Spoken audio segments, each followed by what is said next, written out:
Abril 29, Lucas 22, de 1 a 30. Estava próxima a festa dos pães asmos, chamada Páscoa. Pães asmos são pães sem fermento. Páscoa é Pessah, uma das 3 festas instituídas por Deus para que os judeus, o seu povo, celebrasse a cada ano. A Páscoa foi instituída quando eles saíram do Egito, relacionada à última praga, que era a morte dos primogênitos. Deus determinou que eles matassem um cordeiro, cada um em sua casa, e passasse o sangue do cordeiro nos umbrais da porta, e comesse aquele cordeiro com ervas amargas, enfim. Todo um cerimonial que depois foi codificado uma lei chamada Haggadah de Pessah, que é como se faz a ceia, a Seder de Pessah. Então, quando o anjo da morte passou no Egito para matar os primogênitos de todos, quando ele viu o sangue, o sinal do sangue do cordeiro na porta, ele passava por cima, Passover. Ali, ele libertou a libertação física, da escravidão, do jugo físico. Agora, essa próxima Páscoa que nós vamos relatar aqui, Jesus será um cordeiro cujo sangue vai nos guardar e nos salvar até o final dos tempos do anjo da morte, da última morte. Quem tiver o sinal do cordeiro, deste cordeiro, será salvo. Da mesma forma. Só que aqui, esta Páscoa vai representar para nós a nossa libertação espiritual, a nossa libertação do jugo espiritual. Lá no Egito, o cordeiro mesmo, carneiro, cordeiro, representou a libertação física. Este cordeiro de Deus, que é o Messias, vai representar para nós a libertação espiritual, nossa alma e nosso espírito. Preocupavam-se os principais sacerdotes e os escribas em como tirar a vida de Jesus, porque temiam o povo. O povo que eles temiam era o povo judeu, que era o povo que seguia Jesus. Eles queriam, a cúpula queria tirar a vida de Jesus porque Jesus estava incomodando eles, estava atrapalhando e significava um perigo para a manutenção daquele status que eles tinham de poderosos. Eles queriam tirar a vida de Jesus, mas eles tinham medo do povo judeu que seguia Jesus, porque o povo amava Jesus. Então eles não queriam fazer na frente de todas as pessoas, eles fizeram isso escondidos. Estavam falando como é que eles iam fazer. Ora, Satanás entrou em Judas, chamado Iscariotes, que era um dos 12. O que nós podemos deduzir daqui? Primeiro, que Satanás existe. Ele não é uma figurinha da imaginação do crente.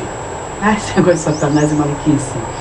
Satanás somos nós mesmos. Não, querido. Ele existe, é uma pessoa espiritual, é quem manda neste mundo. Esse mundo é dele, está escrito na Bíblia, o mundo jaz no poder do maligno.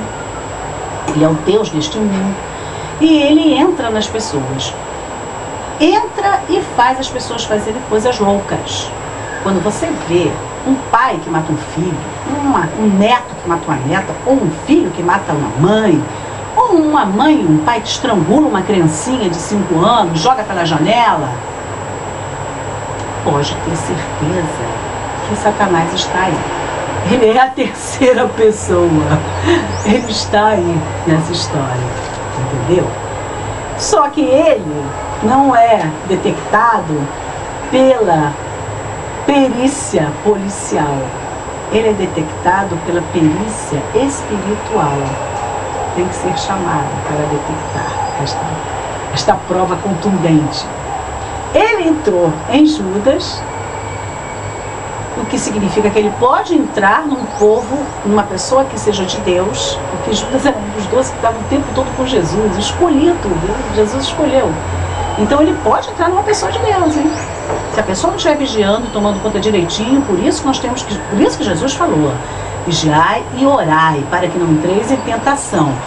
Judas certamente não vigiou e orou, e ele entrou em tentação do dinheiro. Foi entender-se com os principais sacerdotes e os capitães de como lhes entregaria Jesus. Então eles se alegraram e combinaram em lhe dar dinheiro. A tentação de Judas era dinheiro. Cada um de nós tem um ponto fraco. Dele era o dinheiro. O dinheiro é a mola que leva todas as tragédias neste mundo. Porque o dinheiro dá poder. E as pessoas querem ter o poder. As pessoas querem ser Deus. Aliás, este foi o problema de Adão e Eva no Jardim do Éden. Queriam ser Deus. Satanás falou: comam que vocês vão ser como Deus. E eles foram lá e comeram. Eles queriam ser Deus. Ser Deus é mandar em todo mundo e não ter que obedecer ninguém. É dar ordem, não é obedecer. Todo mundo quer fazer isso neste mundo. Todo mundo quer estar por cima, quer ser autoridade, quer dar ordem, quer mandar, quer ter poder. E Satanás usa isso para corromper as pessoas, para fazer as pessoas fazerem o que Deus não quer e se tornarem escravos dele. Porque uma vez que você faz o que Satanás quer, você se torna escravo dele. Bom, aí Judas concordou e buscava uma boa ocasião de entregar Jesus sem tumulto, ou seja, longe das pessoas. Chegou o dia dos pães asmos em que importava comemorar a Páscoa. Jesus então enviou Simão Pedro e João, dizendo: ide preparar-nos a Páscoa para que a comamos. O que é preparar a Páscoa? É preparar a Seder de Pessah, a ceia, conforme manda a Haggadah. Haggadah Shel Pessah. Isso aqui é a forma como tem que ser feita. É um cerimonial, é uma cerimônia cheia de detalhes, cheia de coisas. Dá trabalho, tem que preparar. Então Jesus mandou que eles preparassem a ceia, né? A Seder de Pessah. Uma das coisas importantes na Seder de Pessah, na ceia de Páscoa, é esse prato aqui, ó. O prato onde são colocados o carneiro simbólico, que seria um pedaço de galinha, né? O ovo, representa a vida, as ervas amargas e essa como se chama, um creme de amêndoas, várias coisas que representa o tijolo, a argamassa que eles faziam quando eles estavam escravos no Egito. Tudo isso para lembrar como eles eram escravos e como Deus os libertou. Sempre o objetivo é esse, lembrar como Deus os libertou. E quando Deus falava com o povo, ele sempre dizia: eu sou o Deus que tirou vocês do Egito. Ele sempre se referia a ele próprio: eu sou o Deus que tirou vocês do Egito. Eu sou aquele que foi lá e tirei vocês e resgatei vocês. Eu sou Adonai, eu sou esse que fez isso. Então, isso é a coisa mais importante da religião judaica e nossa também, porque a nossa Páscoa é Jesus. Jesus é a nossa Páscoa, a nossa libertação, né? E nós vamos entender agora como é que foi que aconteceu. Muito bem. Então eles perguntaram a Jesus: onde queres que a preparemos? Que preparemos a Seder de Pessah. Ele lhes explicou: ao entrardes na cidade, encontrareis um homem com um cântaro de água. Segui-o até a casa em que ele entrar e dizei ao dono da casa: o mestre manda perguntar-te: onde é o aposento no qual hei de comer a Páscoa com meus discípulos? Ele vos mostrará um espaçoso cenáculo mobiliado. Ali fazei os preparativos. Demora, né? Porque hoje eles fazem a Seder de Pessah. E indo tudo, encontraram como Jesus lhes dissera e prepararam a Seder de Pessah, a Páscoa. Chegada a hora, pôs-se Jesus à mesa e com eles os apóstolos. Ou seja, aqui, apóstolos e discípulos é a mesma coisa. Então, estão se referindo às mesmas pessoas. Uma hora chama de discípulo, outra hora chama de apóstolo. Em hebraico é talmidim, que é aluno. Muito bem. Disse-lhe Jesus: tenho desejado ansiosamente comer convosco esta Pessah, esta Páscoa, antes do meu sofrimento. Jesus estava esperando ansiosamente chegar aquele momento, que era o momento dele, né? A culminação, o ápice do ministério dele. Pois vos digo que nunca mais a comerei até que ela se cumpra no reino de Deus. Ou seja, seria a última Pessah até que o reino de Deus fosse implantado em toda a terra. Todos nós fôssemos gerações do Filho de Deus. Gerações de Deus. Pessoas de Deus. Vai ser assim. E tomando um cálice, havendo dado graças, disse: recebei e parti entre vós. Pois vos digo que de agora em diante não mais beberei do fruto da videira até que venha o reino de Deus. Então, Jesus, como se faz na sede de Pessah, fez a bênção do vinho. Baruch atah Adonai, Eloheinu melech haolam, Boré peri hakefen, que nos dá fruto da videira.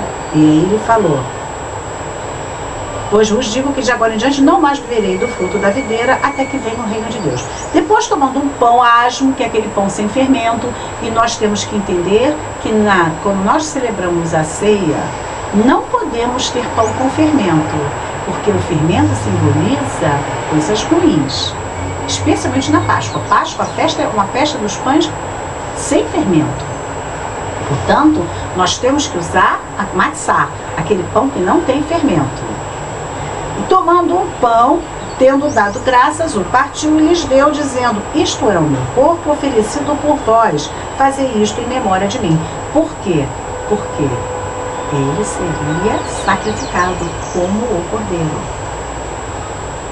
Fazei isso em memória de mim quando, daqui para frente, quando vocês estiverem celebrando a Seder de Pessah, estiverem celebrando Pessah, vocês vão fazer não mais em memória do Egito, porque o Egito já foi, mas vocês vão fazer em memória de mim, que vou fazer de celebrar uma nova aliança que vai substituir a antiga. Feita lá no Sinai. Semelhantemente, depois José tomou o cálice, dizendo: este é o cálice da nova aliança, da Brit Hadashah, no meu sangue derramado em favor de vós. Todavia, a mão do traidor está comigo à mesa. A nova aliança que ele faria lá em cima, no tabernáculo celestial, do qual o tabernáculo da terra e o templo eram cópias. Porque o Filho do Homem, na verdade, vai segundo o que está determinado, mas ai daquele por intermédio de quem ele está sendo traído. Ou seja, tudo foi determinado por Deus. O jeito que Jesus morreu foi determinado por Deus em todos os detalhes. E Jesus fala que ai daquele por intermédio de quem ele está sendo traído, o que prova que ele não mandou Judas traí-lo. Essa teoria de que o Judas... Jesus falou: me trai. É uma loucura. Não tem sentido nenhum. Ele não falou isso. Já estava predeterminado, mas Jesus não falou: Judas me trai. Ele falou pelo contrário: coitado dele que vai me trair. Coitado. Então começaram a indagar entre si, os discípulos, qual seria dentre eles o que estava para fazer isto. Suscitaram também entre si uma discussão sobre qual deles pareceria ser o melhor. Parecia ser o maior. Todo mundo quer ser o maior. Eles também. E estavam o tempo todo com Jesus. Todo dia Jesus estava falando para eles que não era por aí que a banda tocava, mas eles não aprenderam. Mas Jesus lhes disse: os reis dos povos dominam sobre eles e os que exercem autoridade são chamados benfeitores. Era um título que se dava os antigos reis gregos da Síria e do Egito, benfeitores. Já não sabe, né? Mas vós não sois assim, pelo contrário, o maior entre vós seja como o menor, e aquele que dirige seja como quem serve. Ele está dizendo, neste mundo, as autoridades são o máximo, o poder, mas entre vocês não tem que ser assim, tem que ser o contrário. Toda vez ele falava isso. Toda vez, mas eles não aprendiam. Vós sois os que tendes permanecido comigo das minhas tentações. Ele falou. Mas antes ele disse assim: pois qual é o maior, quem está à mesa ou quem serve? Porventura não é quem está à mesa? Pois no meio de vós eu sou como quem serve. Ele era Deus e sempre dizia: eu não vim para ser servido, eu vim para servir. Essa é a lição que nós temos que aprender. O maior no reino de Deus é quem serve mais. Não é quem é mais servido. É quem dá mais de si. Mas há mais alegria em dar do que em receber. Aí ele vem: vós sois os que tens permanecido comigo nas minhas tentações. Tentações porque ele tinha natureza humana e natureza divina. O Espírito de Deus estava sobre ele era Deus, e ele tinha um corpo de homem, então não tinha tentações como nós. Ele falou: vocês estavam comigo nas minhas tentações. Assim como meu pai me confiou um reino, eu confio ele a vocês. Para que comais e bebais a minha mesa, ou seja, banquete, alegria, festa, no meu reino, e vos assentareis em tronos para julgar as 12 tribos de Israel. Vão ser reis. As 12 tribos de Israel, povo. Aleluia. Glória a Deus.